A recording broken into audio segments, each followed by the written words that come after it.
Vocês lembram que eu passei uma tarefinha de casa para vocês, crianças? A minha esposa estava me lembrando. A minha esposa é mal, ela fica ali só escutando, né? Passei ontem. Eu anotei aqui no meu papelzinho que era para não esquecer. Vocês não vão me fazer de sonso, não. Ó, qual que é a diferença? Muito bem, Brenda. Qual que é a diferença entre incubação e período pré-patente? Falei próxima aula é hoje, né? Ah, e aí? Alguém pesquisou? O professor, eu fiz junto com a Brenda, só que ela vai falar aí por mim. Eu pesquisei junto com ela. Ah, aham, tá bom, Perdoe. tá bom, Marlon. Vou fingir que acredito. Brenda, e aí? Cadê o que você pesquisou com o Marlon, Brenda? Professor, tá me ouvindo? Ô, De acordo com as minhas pesquisas, né? O no pai período de Google, pelo amor de Deus. incubação Ah, é esse mesmo. O período de incubação é o período que identifica desde que o agente entra no hospedeiro até quando ele começa a apresentar os primeiros sintomas. graças a Deus, é isso mesmo. Período de E o período incubação. patente é Rapidinho, o. rapidinho, vamos só repetir para o povo, às vezes, quem chegou agora ou quem não entendeu. Então, resumidamente, o que a Gabriela Vouni falou é do período de infecção até o aparecimento dos primeiros sintomas. No caso dos nossos animais, primeiros sinais clínicos. Como é que é o nome disso mesmo, Gabriela? Período Período de incubação. de incubação. Obrigado. Ah, Nada. E o período período... pré-patente é porque começa do período de infecção até quando detecta o agente causador. Muito bem, muito obrigado, Gabriela. Então, o período pré-patente, ele vai do período quando o indivíduo se infecta até quando é possível a detecção do parasito, seja como ovos nas fezes, no sangue circulante ou qualquer que seja a outra forma, tá? Então, quando eu falava lá um período pré-patente, 20 dias, quer dizer que daqui que o animal se infecta até eliminar ovo nas fezes, isso vai demorar 20 dias, certo? Conseguiram entender, pessoal, a diferença? Diga, Sara.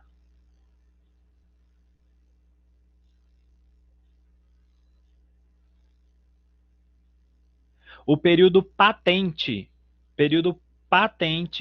é aquele onde é possível detectar o parasito. Ou seja, aquele onde ele está na maturidade sexual, como você disse aí, Brenda. Mas o mais importante do que essa maturidade sexual é a presença de formas onde a gente de formas, né, que são liberadas ou são possíveis serem detectadas no organismo.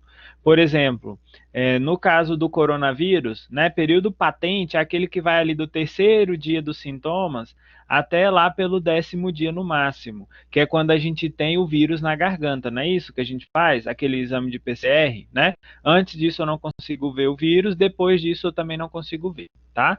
Então, por que o período pré-patente é tão importante? Na verdade, os dois são muito importantes. Primeiro que o período pré-patente, às vezes o animal tem sinal clínico nesse período pré-patente, que ele não está eliminando, por exemplo, ovos nas fezes, mas ele tem sinal clínico. Isso é péssimo, porque o animal está doente visivelmente, mas eu não consigo detectar a presença do parasito.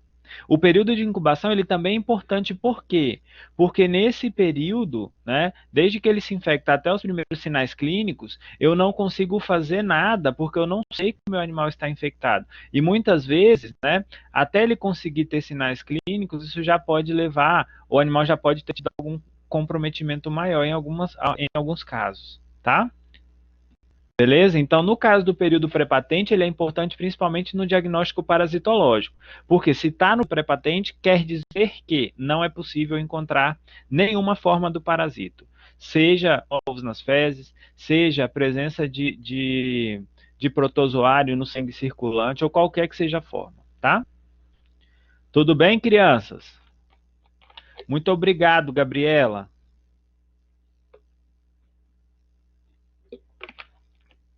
Boa tarde, Cristina. Bom, povo, então vamos lá. Seguindo no nosso tema aqui, né, que a gente está falando sobre os nematóides, falando sobre aqueles causadores de geoeumintíases, né, a gente finaliza falando dessa família Strongyloididae, onde a gente tem o gênero Strongyloides como o principal parasito desta família, tá? Já ouviram falar de Strongyloides stercoralis?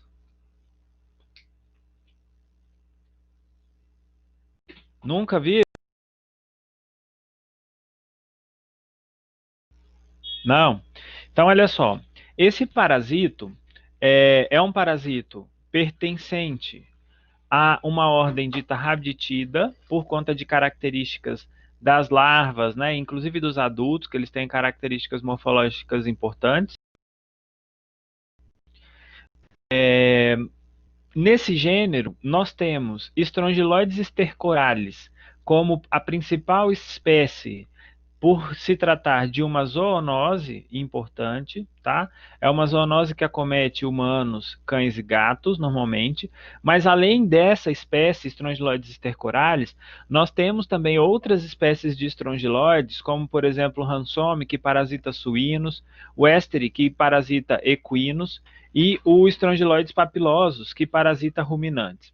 Então, todas essas espécies são importantes, mas eu sempre foco no Strongyloides stercoralis pela capacidade dele em causar zoonose, ou seja, em ser transmitido entre seres humanos e animais, tá? Então, nesse caso aqui, são parasitos que apresentam 4 estádios larvais, né? A gente falou ontem que a maior parte dos indivíduos, né, a maior parte dos parasitos apresentam apresentam até 5 estágios larvais, né? Dependendo do local que vocês forem ver, eles consideram o 5º estágio larval como larva, outros lugares eles consideram como adulto jovem, tá? Então, por isso aqui está como 4 estádios. A gente tem 4 estádios larvais, depois um adulto jovem, né, que seria a larva L5 para alguns autores, e depois os hospedeiros, os adultos machos e fêmeas, tá? A forma de infecção de estrongiloides, ela é muito semelhante àquela que acontece para ancilóstoma, né? A gente tem a ingestão de larvas L3 sendo importante, mas também temos a penetração na pele, sendo uma forma de infecção também muito importante em humanos e animais, tá? Então é desse bicho que a gente vai falar a partir de agora, estrongiloides. Qual que é a característica desse bicho? A gente tem um parasito que ele tem fase de vida parasitária e fase de vida livre, tá?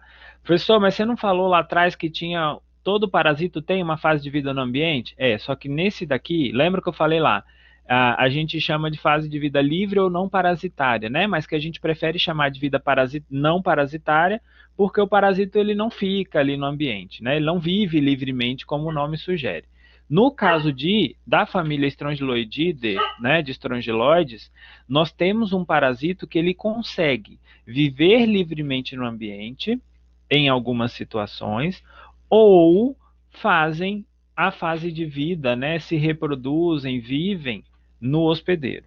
Qual que é a importância disso? Esse parasito consegue, mesmo na ausência de qualquer hospedeiro, ele consegue se desenvolver no ambiente, né, e manter-se viável ou produzir gerações nesse ambiente que mantém esse parasito vivo, né, mantém esse parasito viável para uma nova infecção lá na frente. Tá? Então, por isso esse parasito acaba sendo tão importante, porque, lógico, ele é importante para nós durante essa fase de vida parasitária, mas na fase de vida livre, essa fase é importante para a manutenção do ciclo, né? Para a manutenção da doença no ambiente e a perpetuação desse parasito numa determinada população, tá? Já vai falar sobre esse ciclo, como ele acontece. A gente falou ali atrás, né, que ele pertence a uma ordem chamada ordem Rhabditida, né? Vou voltar ali para vocês lerem o nome da ordem, ó. Ordem Rhabditida. Nessa ordem, todos os parasitos apresentam o que a gente chama de esôfago rabiditiforme, que tem essa estrutura aqui, tá? Então, qual que é a característica? Algumas larvas, principalmente aquelas de vida livre, né? E os adultos de vida livre, eles vão apresentar um esôfago que tem essa conformação, né?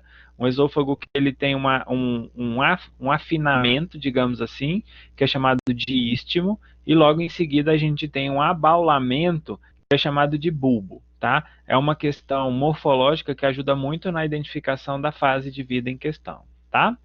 Então, basicamente, essa é a característica da família Strongyloididae. A questão morfológica em si, vou deixar para a gente falar numa outra aula, onde a gente vai comparar todos esses parasitos que nós estamos conversando sobre eles, né? Mas uma coisa que eu quero destacar é que aqui, para estrongiloides, isso é importante vocês saberem agora por conta do ciclo, né? A gente tem fases, dois tipos de larvas que são possivelmente observadas no ciclo desse parasito. O que a gente chama de larva rabiditiforme ou rabidiforme, tá?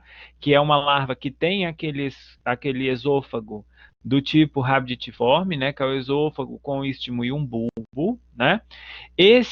Essas larvas, né, L1, L2 e L3, que tem o esôfago desse jeito aqui, ó, que são chamados de larvas rabidiformes ou rabiditiformes, são larvas que têm como características viverem no ambiente, tá? Então, essas larvas que têm essa característica têm vida livre no ambiente, tá? No caso da larva que infecta seres humanos e animais, ela é um pouquinho diferente, a começar do esôfago, né? E na sua extremidade posterior, ela tem lá uma bifurcação, que é bem característica de larva de estrongiloides, só que essa larva não é uma larva rabiditiforme ou rabidiforme. É uma larva que nós chamamos de larva filarioide, tá? Essa larva filarioide é a forma que está presente no ambiente, mas é a forma infectante desse parasito. Professor, então quer dizer que essa larva rabiditiforme, que o senhor falou anteriormente, L1, L2, L3, que vivem no ambiente, que são a fase de vida livre, elas não conseguem causar infecção no hospedeiro? Não, tá? Essa fase, essas larvas são larvas exclusivamente de vida livre. Professor, mas nunca pode acontecer infecção? Olha, nunca diga nunca na biologia, na parasitologia, né? Mas é muito pouco provável que um indivíduo se infecte dessa forma. Até porque, né, essa larva, por exemplo, uma das formas de infecção é a penetração através da pele. Esse tipo de larva não consegue fazer isso, tá? Então, quando a gente pensa em forma infectante, a larva filarioide, né, tem esse esôfago grandão aqui, ó, tudo isso aqui é o esôfago, ó. Quase metade dessa larva é formada só por esôfago. Então, é um esôfago fino, parece, né? Ele é muito alongado, por isso é chamado de filarioide, tá? Então, olha aqui, ó. Se a gente for olhar essa larva, né, ela tem uma extensão esofágica bastante grande, tá? Então, essa é a larva infectante aqui para nós, certo? Beleza, pessoal? Entendida a diferença? Então, larva rabditoide ou rabditiforme é aquela larva que está vivendo no ambiente. A filarioide é a forma infectante, tá? Daqui a pouco a gente vai ver como que isso acontece. Não são hematófagos, Laísa, não são hematófagos, tá? O principal problema aqui também é o processo migratório que eles fazem, tá? E se alimentam normalmente de conteúdos presentes aí, né? Não sangue, não hemácias, enfim, mas eles se alimentam de conteúdo plasmático, né? De líquidos tissulares, de conteúdo intestinal, etc, tá? Boa tarde, Alexandra. Uma outra coisa importante, pessoal, que a gente precisa, que vocês precisam conhecer antes da gente chegar no ciclo, é que entre todas as fases deste parasito, existe uma fase que nós chamamos fêmea partenogenética. Alguém sabe o que significa partenogênese? Já ouviram falar isso alguma vez na vida de vocês? Lá nas aulas de biologia, algum professor falou isso? Falou, nossa, partenogênese, não sei o quê. Ou não?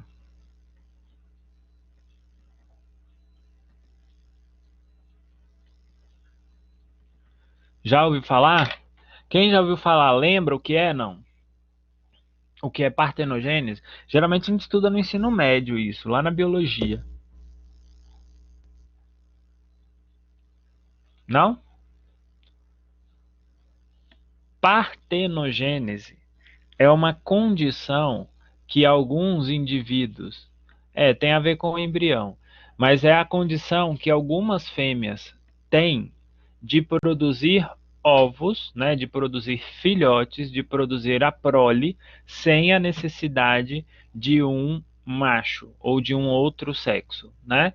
Então, o que a gente tem aqui, né, uma fêmea partenogenética é aquela que consegue produzir todos os seus ovos sem a necessidade de um macho, certo? Professor, mas como assim? Nunca, jamais foi descrito um macho de estrongiloides. Então, como não existe descrito na literatura, ninguém nunca viu um macho de estrongiloides, né? Considera-se que essa fêmea é partenogenética.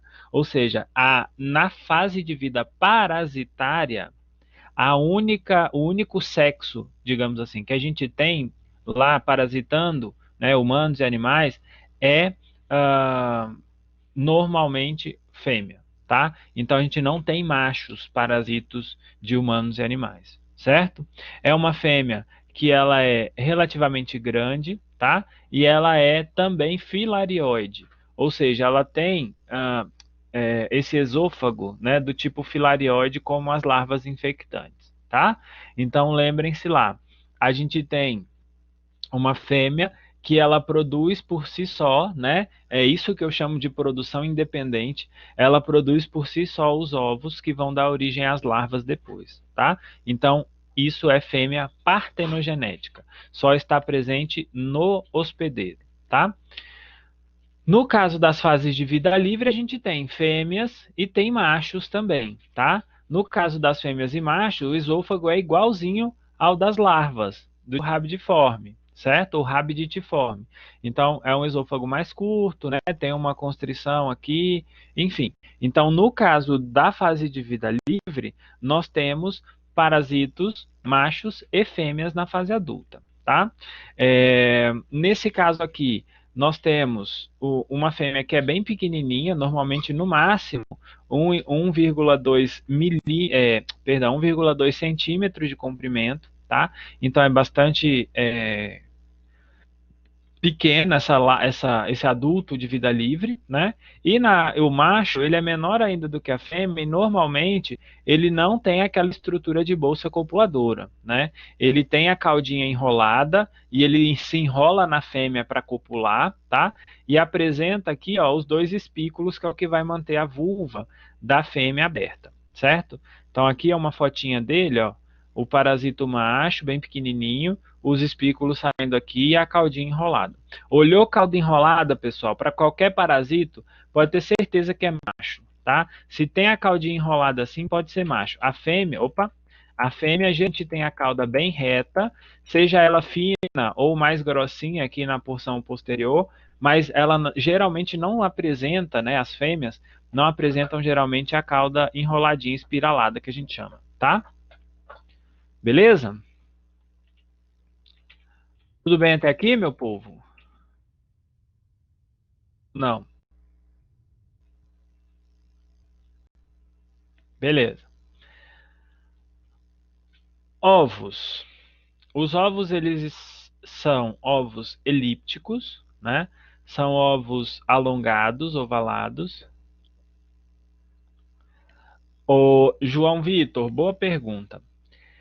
A partenogênese acaba sendo um tipo de reprodução assexuada, tá? Porque a gente não tem a fusão de dois gametas formando um terceiro indivíduo, tá? Então, acaba sendo um tipo de reprodução assexuada. Nesse caso aqui, né, a gente tem, por exemplo, lá para protozoários, essa reprodução assexuada acontece por bipartição, né? A célula simplesmente se divide. Aqui não. Aqui ela faz tudo como se houvesse fecundação, mas ela faz tudo sozinha, né? Então ela produz os ovos vão se embrionando e tudo mais, e a partir daí a gente tem que é isso, gente? Depois que a fêmea libera os ovos, né, aí a gente tem a presença das larvas depois, tá? Mas é um tipo de reprodução assexuada. Tem os machos, mas não tem a... O que é isso, criatura? Não entendi, Léo. Cópula. Não, olha só. Vou voltar aqui, ó. Primeiramente, nós temos uma fêmea partenogenética parasita. Que é isso? É uma fêmea que só é encontrada no hospedeiro. Professor, por que ela não copula com macho se existe o macho? Não existe ou nunca foi relatado, ninguém nunca viu na vida um macho de estrongiloides no intestino de algum hospedeiro. Então a gente considera que seja uma fêmea partenogenética. Por quê? Porque como a gente nunca viu, não sabe, né? Aliás, a gente, beleza, é partenogenética. Por quê? Se não, nunca ninguém viu macho desde sempre, né? Então quer dizer que o macho não existe, certo? Então não tem macho parasito, não tem. Esse é um ponto. Lá no ambiente, lembra, esse parasito tem uma fase de vida livre e uma fase de vida parasitária. Ele pode alternar. Ou ele vive só no ambiente ou ele vive só no hospedeiro. No hospedeiro não tem macho, no ambiente tem. As fêmeas também são diferentes. Isso daqui é uma fêmea partenogenética. Olha o tamanho do esôfago dela aqui, ó. Gigante, né? O corpo é 1/3 quase do corpo do parasito. A fêmea de vida livre, ela é menorzinha, tem um esôfago menorzinho. Essa sim copula no ambiente. Mas essa daqui nunca vai ser parasito. Então, entendem que a gente tem são parasitos diferentes, são tipos diferentes de um mesmo parasito, obviamente, mas são estágios de vida totalmente distintos, morfologicamente e biologicamente falando. Certo? Puta merda, não continuo sem entender nada, professor. Olha só. São duas fêmeas diferentes, tá? Uma que vive no ambiente, ó, vou voltar aqui, ó. Uma que vive no hospedeiro, parasitando, e a outra que vive no ambiente. Ó. Essa daqui é a que vive no ambiente. Olha a diferença, ó. Ó, estão vendo? Uma é bem maior do que a outra, uma tem um esôfago bem maior do que a outra, né? Então são vidas diferentes. Pessoal, explica para nós o ciclo dessa porcaria que eu não estou entendendo nada. Vamos lá. Vamos explicar o ciclo. Se vocês continuarem não entendendo, a gente retorna. O que acontece? Aqui, esse ciclo, a gente chama ou considera como... deixa eu mostrar uma outra coisa aqui primeiro. Ó, esse é o ciclo completo de estrongiloides, do gênero estrongiloides, tá? Existe uma parte do ciclo que nós chamamos ciclo homogônico, é aquele que acontece no hospedeiro, ou seja, é a fase de vida parasitária, e existe uma alternativa. Professor, mas o que acontece que essa porcaria desse bicho vira outra coisa? O negócio é o seguinte, imagina você que você é um parasito e está numa época ruim, né? Na fase das vacas magras, lá que você não tem acesso ao hospedeiro, o que você faz? Vai morrer no ambiente? Não, ele desenvolveu uma alternativa. Qual que foi? Foi desenvolver um ciclo onde ele consegue viver normalmente no ambiente. Conseguem perceber, ó, que aqui eu tenho um ciclo que não depende desse outro e vice-versa. Eles se topam aqui, ó. Eles se interagem aqui, mas são ciclos que ocorrem de forma independente. Professor, o que é que interfere nisso? Deus sabe. Existem algumas tentativas de explicação do porquê que o parasito faz esse ou faz esse ciclo, tá? Mas o certo é que ele pode fazer os dois.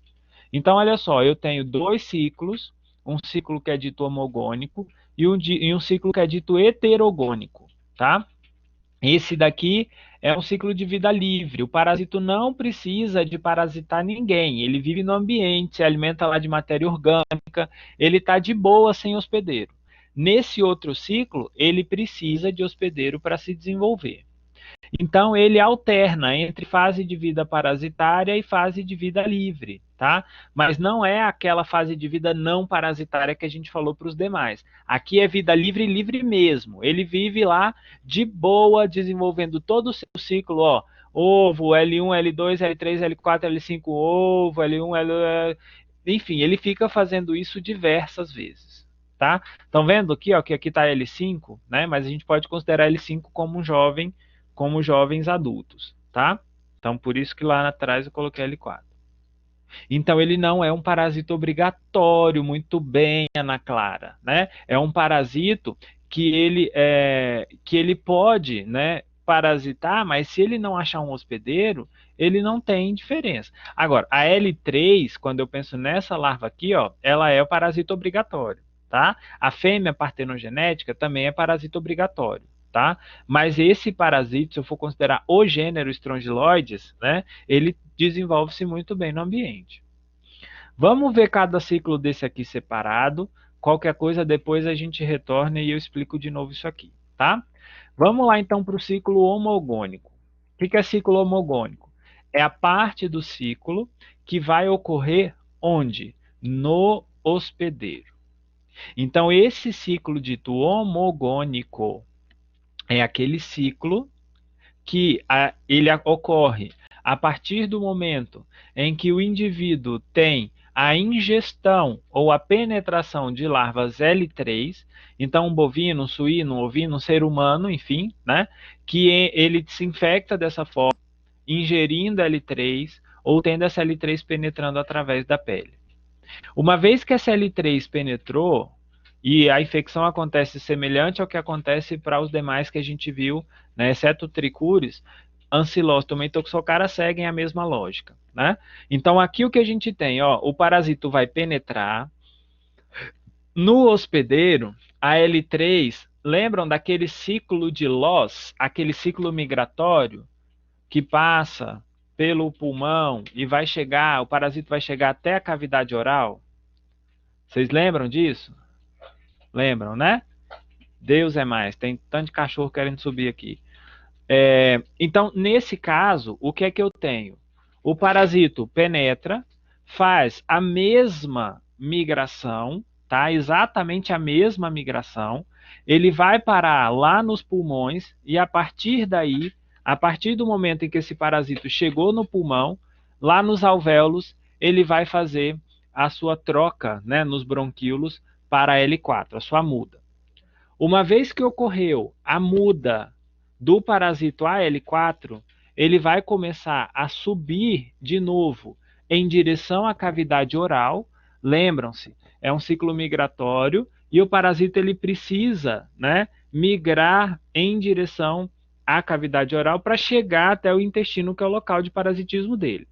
A fêmea partenogenética, que é o único adulto percebido no hospedeiro, ela vai se instalar no intestino delgado, tá? Mais especificamente no duodeno, certo? Então, beleza.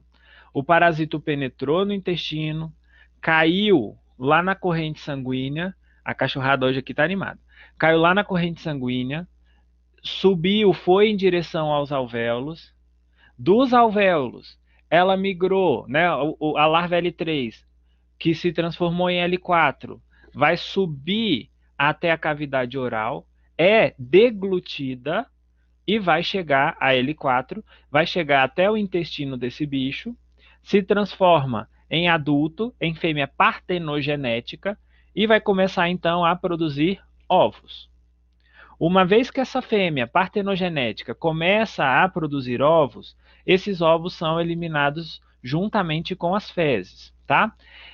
Nas fezes do hospedeiro, a gente pode encontrar ovos embrionado, ou seja, em estágio de mórula, em estágio ainda inicial de desenvolvimento, mas na maior parte das vezes, os ovos de estrongiloides já são observados larvados nas fezes, tá? Ou ainda, a gente já pode ver em alguns exames a presença de larvas já livre presente na amostra de fezes, tá? Então, existem essas duas possibilidades. Normalmente ele sai já larvado, tá? Para na maior parte das vezes, mas existe essa variação aí, tá? Entendido esse ciclo homogônico, então aqui eu tenho apenas fêmea partenogenética, certo? É a fase de vida parasitária. Faz ciclo de Loss, que é aquele ciclo migratório, que passa pelo pulmão e depois é deglutida para se instalar lá no intestino delgado. Beleza?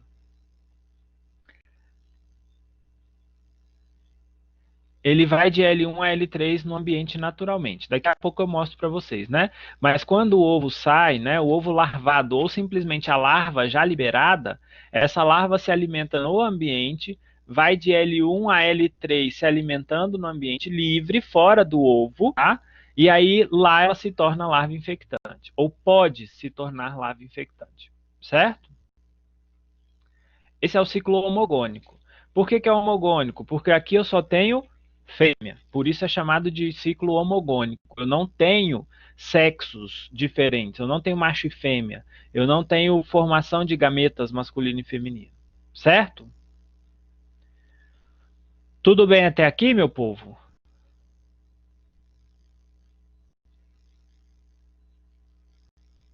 Beleza. Olha só. Existe uma outra possibilidade, além daquela infecção oral que a gente acabou de falar. Estrongiloides estercoralis, ele pode levar a uma transmissão transmamária também, né? Assim como a gente tinha falado lá para toxocara, para ancilóstoma, pelo parasito T, ciclo migratório, a larva L3, gente, vou ter que mostrar para vocês. Olha aqui, as duas criaturas dormindo. Enquanto eu falo, as criaturas dormem. Ouvidão, né? No meu colo. E aí eu tenho que ficar todo escroto aqui na cadeira para não incomodar as crianças, né? Então vamos lá. Eu não aguentei não, tive que mostrar. E tá um deitado em cima do outro. Então, gente, então, o ventilador tá bem aqui atrás, né? Balançando para mim e para minha esposa, aí tá todo mundo achando o máximo. Tá um calor terrível. Então, nesse caso aqui, o que a gente tem, ó? Também pode haver, né? Além da. Então, eu estava falando o seguinte: como é uma larva L3 que migra pelo organismo, como as demais que a gente viu, qual que é a característica disso? Uma larva migratória, ela pode se encistar ou ela pode migrar pelos tecidos, e isso pode levar a um processo onde a gente tem uma transmissão para os filhotes, tá? Então, isso é uma coisa importante.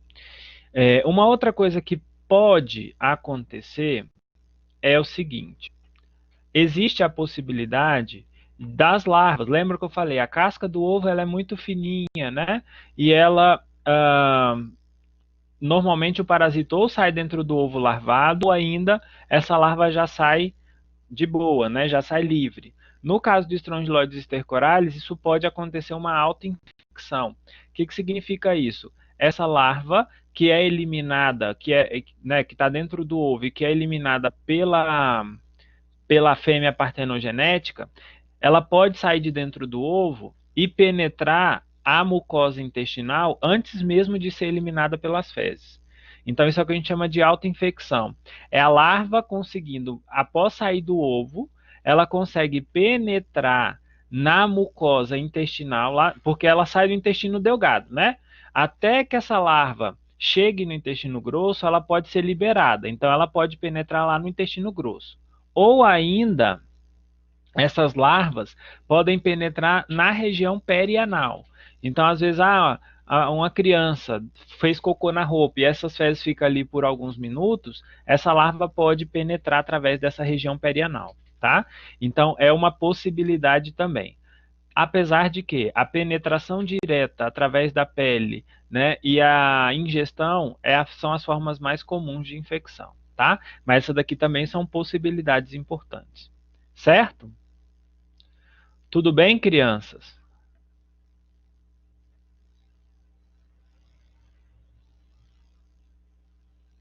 Alguma dúvida até aqui? Não? Bien, tá vendo tudo em espanhol aqui, Manuel? Tem jeito não, gente. As figuras são poliglotas. Tem hora que eu vou trazer inglês, tem hora que eu vou trazer espanhol. Eu só quero a que seja melhor. Mas vamos lá. Bom, então o que a gente falou, aquele ciclo, né, foi um ciclo que a gente chama monogônico, né? O que é um ciclo monogômico ou homogômico? É aquele que eu tenho somente um sexo, né? Só tinha lá a fêmea. Bom, a fêmea, lá, a partenogenética, ela liberou, por exemplo, larvas do tipo L1, vamos supor, né? Lá nas fezes do hospedeiro, naquele outro ciclo que a gente viu. Essa larva, lembra? Ela vai de L1 até L3 no ambiente e depois volta lá para o hospedeiro. Vou passar para esse ciclo. Ó, a L1 está aqui, saiu das fezes, foi até L2, L3 e foi ingerido pelo hospedeiro. O que acontece? No caso de estrongiloides, nós temos características genotípicas, né? Que eu não vou entrar em detalhes para não confundir a cabeça de vocês, mas que é o que a gente chama, né, de haploide ou diploide, N, 2N, etc., que é o que predispõe se a larva, ao chegar em L2, se ela vai virar uma larva rabditiforme ou se ela vai virar uma larva filarioide, certo? Então, a larva, quando ela é eliminada pela fêmea partenogenética, ela, é óbvio, depende também das condições ambientais, né? O parasito decide fazer um ciclo ou outro, mas ela geralmente já vem predisposta a formar, a partir de L2, uma larva filarioide, que é a larva que vai ser infectante, que vai entrar no ciclo parasitário, ou ela fala assim, não, vou ficar aqui como uma larva de vida livre. E aí a gente tem essa larva indo ou formando, né, uma larva L3 rabditiforme. Professor, qual que é a diferença? Principalmente morfológica, né? Mas essa daqui é a única forma infectante para os hospedeiros e essa daqui vai dar origem aos próximos estádios larvais até a produção de macho e fêmea de vida livre, certo? Nesse caso, eu vou ter a produção, né, através aqui do macho e da fêmea de vida livre. Então, nesse caso, eu tenho um ciclo heterogônico. Eu tenho macho e fêmea que vão copular, vão produzir ovos. Esses ovos, eles vão eclodir, né? Deles eclodem larvas L1 e essas larvas L1, elas vão se desenvolver até L2. De L2, aí essa larva se diferencia. Ou ela vai se tornar uma larva filarioide ou uma larva filariforme e vai dar origem a uma L3 infectante, ou ela continua como larva rabditiforme e segue esse ciclo aqui. Tá? Então ela pode, por isso que a gente fala que ela não depende de hospedeiro para manter-se vivo, ou seja, eliminar esse é difícil porque ele vive no ambiente normalmente, né? Então, ó, se ele vem aqui a L2, dá origem à nova larva rabditiforme e continua esse ciclo de vida livre. Então, por isso, os dois ciclos são importantes e eles se interagem aqui, ó. Quando eu tenho uma larva L2, que ou ela vai se tornar filarioide, né, que é uma larva infectante, ou uma larva rabditiforme, que é uma larva que vai dar origem a machos e fêmeas de vida livre. O primeiro ciclo, que envolve a vida parasitária, é chamado de homogônico. O ciclo de vida livre é chamado também de heterogônico. Tá? Heterogônico porque eu tenho macho e fêmea. Homogônico porque eu só tenho fêmea partenogenética, que não precisa de macho para produzir seus ovos, né? Faz o que a gente chama de produção independente. certo? Aí eu pergunto para vocês, alguma dúvida até aqui ou não? Fale agora ou Opa! Fale agora ou fale na próxima aula. Não calem-se para sempre não, pelo amor de Deus. Até o momento, ok? Podemos fazer uma prova agora?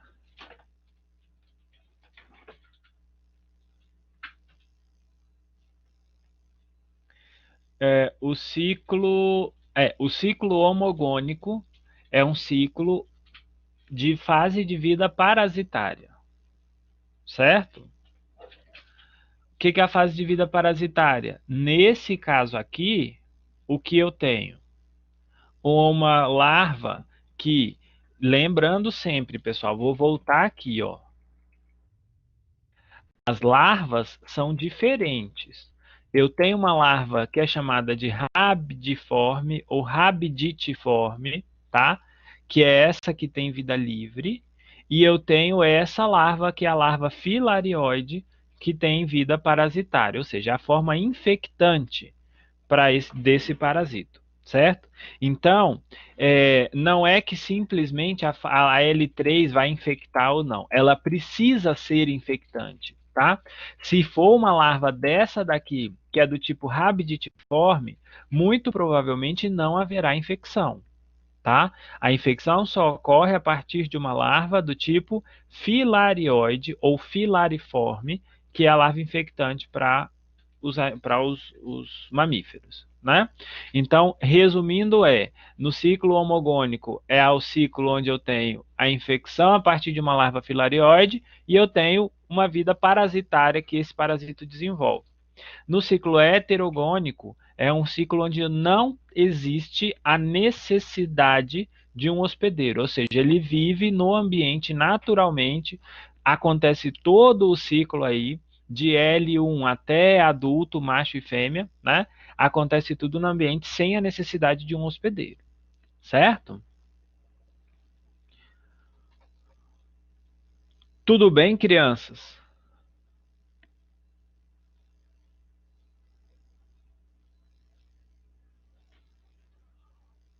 Alguém tem alguma dúvida? Que não tem que ficar. Agora, a hora é agora de perguntar. Se trata de perguntar. Qual que é a característica morfológica dele? Seria só a boca lá, né? Esqueci o nome. Qual que é? O esôfago. O esôfago, o tamanho. No caso da larva filariose, ela tem um detalhezinho na cauda, quer ver, ó? Gente, deixa eu achar aqui a larva. Aqui, ó. Ela tem uma bifurcaçãozinha na cauda, tá vendo? A larva filarioide, coisa que a larva rabiditiforme não tem. Certo? Então cada uma das larvas L3, elas têm suas morfologias diferentes. Gente, ó, elas são fases de vida do mesmo parasito, mas são coisas completamente diferentes. As duas são L3, beleza, né? As duas são L3, mas elas, do ponto de vista fisiológico, do ponto de vista biológico, elas são também muito diferentes, tá? Uai, tá, tem como você falar só mais uma vez, então, quais são a morfologia das duas? Morfologia, falo, porque aqui a morfologia é importante. Vamos lá. Pessoal, mais alguém tem alguma dúvida no ciclo?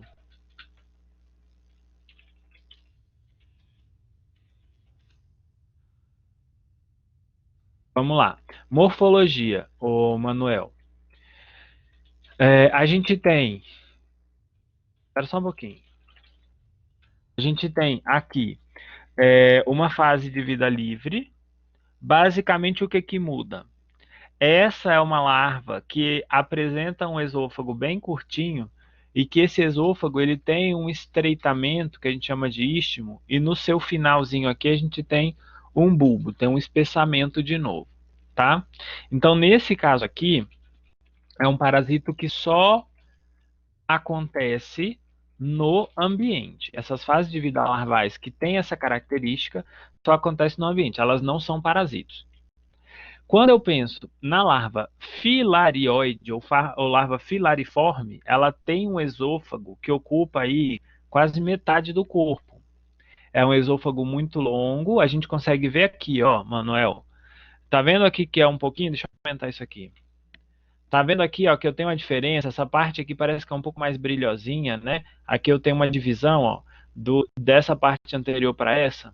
Então aqui termina o esôfago, ó, quase metade do corpo dessa larva. Essa aqui sim causa infecção no humano, no bovino, enfim. A outra não, tá?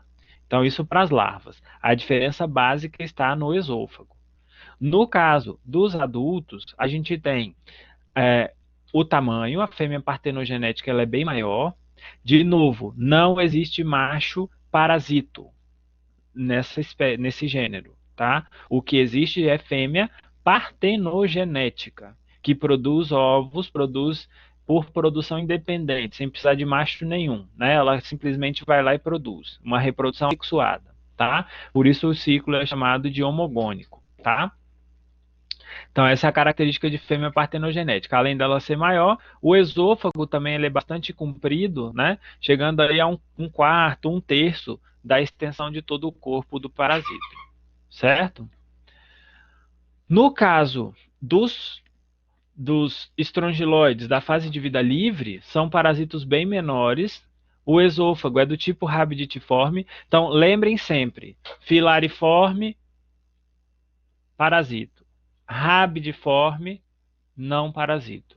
Porque tanto machos quanto larvas vão ter o esôfago exatamente igual. Certo? Então, aqui, se os adultos na fase de vida livre têm o esôfago rabidiforme ou rabiditiforme, as fases larvais também têm. A fase de larva, lá no hospedeiro, tem esôfago filariforme, o adulto, a fêmea partenogenética também. Tá? E basicamente, né, uma estrutura importante para diferenciar macho e fêmea é a porção posterior, né? Que ela é bem enroladinha e tem aqui a presença de 2 espículos, né? Que é o que ajuda esse macho a se fixar na fêmea, ele enrola na fêmea, se fixa nela e mantém a vulva aberta para a cópula, tá? Beleza? Então, resumindo, pessoal, a gente consegue resumir todo o ciclo desse parasito nessa imagem. Eu tenho um parasito que alterna por características genéticas, né? Se vocês quiserem depois ler nos livros, eles explicam muito bem. Eu não vou entrar em detalhes nisso para não ficar mais difícil ainda, né? 1N, 2N, 3N, blá, blá, blá, o que um vai fazer, o que o outro vai fazer. Mas o que eu quero que vocês entendam é que esse parasita ele tem uma importância grande, é óbvio, por ser uma zoonose, mas porque controlá-lo é muito difícil, porque ele não se restringe a um hospedeiro, né? Como alguém falou aí, não me lembro quem, não é um hospedeiro, ou não é um parasito obrigatório, não, porque ele consegue desenvolver bem sua fase de vida no ambiente, tá? Sempre lembrando, não existe macho parasito. Macho só é relatado, só é descrito macho de vida livre, presente no ambiente, tá? Nunca foi visto um macho parasitando qualquer que seja o hospedeiro, certo? Tudo bem, crianças? Ou alguma dúvida até aqui?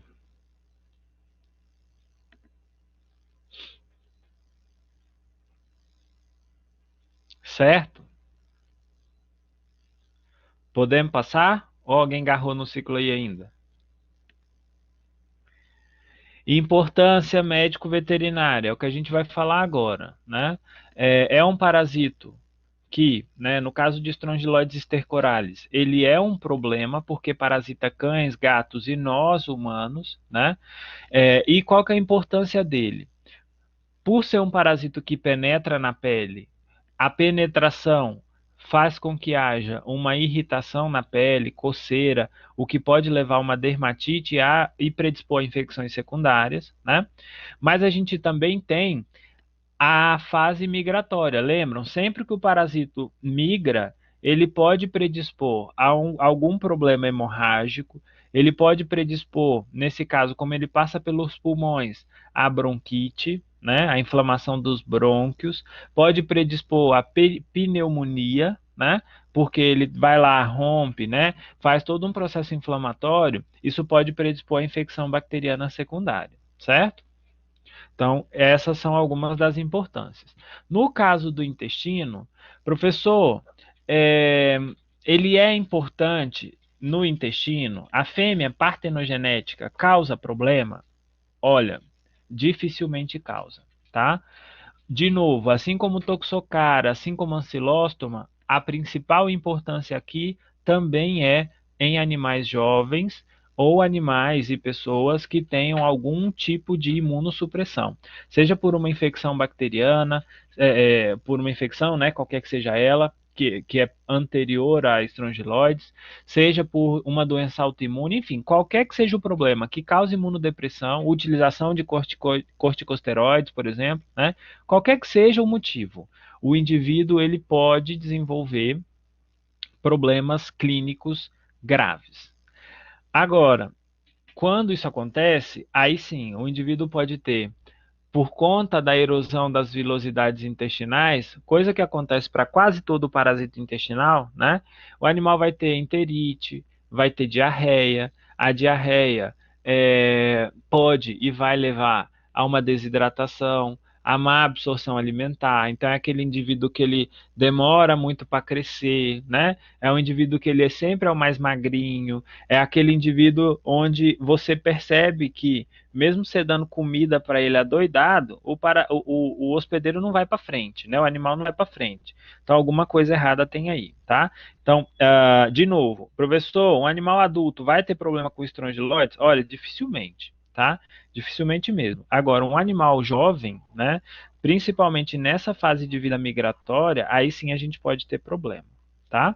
Então, normalmente também é uma doença. Na verdade, esses parasitos todos que a gente tem falado desde a última aula, né? Com exceção de tricúris, eles são muito mais importantes em filhotes, em recém-nascidos, né? Ou então durante o desenvolvimento embrionário, justamente porque eles estão numa fase mais suscetível a qualquer infecção, né? A fase da vida que a gente mais está suscetível é a fase ou de embrião, né, de desenvolvimento embrionário, ou logo depois que a gente nasce, tá? Beleza? Então, essa basicamente é a importância médico-veterinária. A gente precisa sempre lembrar, eu vou repetir isso até vocês cansarem de escutar, até vocês decorarem na marra. A gente precisa sempre parar para pensar que o parasito, né, conhecendo o ciclo de vida do parasito, a gente consegue saber todo o resto. Então, se você sabe que o parasito migra pelo pulmão, ora bolas, ele vai levar problema, ou pode levar problemas pulmonares. Se ele perfura vasos e vai pela corrente sanguínea fora, ora, ele também pode e vai levar problemas, por exemplo, de pequenas hemorragias, né? E aí uma coisa vai levando a outra. Se é um parasito que está no intestino, ele leva a uma inflamação intestinal. Começa a haver desidratação, porque há diarreia, né? Então, uma coisa vai sempre levando a outra. Ah, o parasito penetra pela pele, então vai dar dermatite, vai coçar, vai, né? Então, sempre, se vocês souberem muito na ponta da língua o ciclo, todo o resto vem como consequência. Então, se eu sei que o parasito penetra pela pele, eu já consigo saber uma forma de prevenir, por exemplo.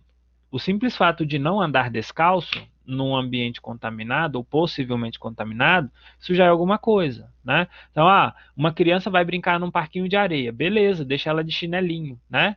É um bebê, deixa ele de calça, né? Para não ter, enfim. Então existe associação direta com os problemas e o ciclo. Tá? Então, se vocês souberem o ciclo, e é por isso que eu vou encher o saco e cobrar o ciclo de vocês. Se vocês souberem o ciclo, consequentemente, vocês também saberão o que fazer ou qual que é a importância dessa infecção. Tá? E quando a gente pensa em estrongiloides e estercorales, especificamente, né, em nós, seres humanos, se a gente for pensar, por exemplo, no Brasil, isso aqui são dados de 2013, são os dados mais recentes que eu encontrei, mais ou menos entre 11% e 20% da população brasileira tem ou já tiveram estrongiloides estercorales. Então, de novo, por que a gente geralmente não tem essa doença? É uma daquelas negligenciadas, tá? E é uma enfermidade que muitas vezes não traz sinais clínicos importantes. Então, se a gente não tem esse tipo de sinal clínico, né? Se eu não sei que a pessoa morreu por causa disso, dificilmente as pessoas se cuidarão, né? E a prevalência abaixa menos do que isso, certo? E por último, crianças, existe, né, para os outros casos, a gente falou sobre diagnóstico, que era basicamente a observação de ovos nas fezes, né, dos animais parasitados, para toxocara, para ancilóstomo, para tricúris, né? Aqui nesse caso, existe diferença dependendo do parasito e dependendo da espécie de hospedeiro que você está procurando. Isso tem que ser levado em consideração, tá? Então, dependendo, né, se cachorro, gato ou seres humanos, o recomendado é um exame que é chamado de técnica de Berman, onde a gente busca larva. Lembra que eu falei para vocês? O parasito ele pode ou sair na fase de ovo larvado ou na fase de larva já eclodida, né? No caso de estrongiloides stercoralis, esse parasito ele já libera, né? A larva ela já sai liberada nas fezes. Tanto é que pode acontecer aquilo que eu falei lá atrás para vocês, da infecção perianal, né, ou da autoinfecção, tá? No caso daquelas espécies que parasitam outros animais domésticos, né, como bovinos, suínos, etc., essas espécies, normalmente os ovos saem nas fezes. Então, técnicas de flutuação para a detecção de ovos nas fezes é o que são recomendadas, tá? A gente vai ver essas técnicas lá na disciplina de doenças infecto-contagiosas e parasitárias, tá? Então, existe uma diferença. Para stercoralis, eu procuro larva. Para estrongiloides, Westeri, Hansomi ou papilosos, a gente procura ovos larvados, tá? Ou mesmo ovos embrionados também, que podem ser observados. Certo?